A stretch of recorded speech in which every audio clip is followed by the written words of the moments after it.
গুৱাহাটী বিশ্ববিদ্যালয়ত জুবিন গাৰ্গলৈ শ্ৰদ্ধাঞ্জলি অনুষ্ঠান। বিশ্ববিদ্যালয় শিক্ষক সন্থাই আয়োজন কৰে শ্ৰদ্ধাঞ্জলি অনুষ্ঠানত। জুবিন গাৰ্গৰ প্ৰতি সন্মান জনাই গুৱাহাটী বিশ্ববিদ্যালয়ে গ্ৰহণ কৰিছে কেইবাটাও পদক্ষেপ। পৰিৱেশ কলা আৰু সাংস্কৃতিক বিভাগত উৎসৰ্গিত হ'ব জুবিন গাৰ্গৰ নামত। আন্তঃমহাবিদ্যালয় যুৱ মহোৎসৱত আয়োজন হ'ব জুবিনৰ গানৰ প্ৰতিযোগিতা। জুবিন গাৰ্গৰ কৰ্মৰাজিৰ ওপৰত প্ৰকাশ কৰা হ'ব এখন বিশেষ গ্ৰন্থ।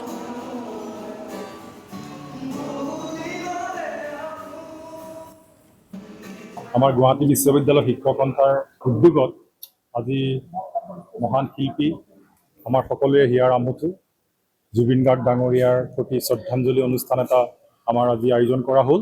ইতিমধ্যে সমাপন হৈছে আৰু আমি সকলোৱে তেখেতৰ অৱদানসমূহ সংগীত আৰু শিল্প জগতৰ অৱদানসমূহ শ্ৰদ্ধাৰে সোঁৱৰাৰ লগতে আমি তেখেতৰ যি মৃত্যু হ'ল তাৰ অতি উচ্চপদস্থ এটি তদন্ত আমি দাবী জনাইছোঁ আমাৰ শিক্ষক সন্থাৰ তৰফৰ পৰা, যাতে সেই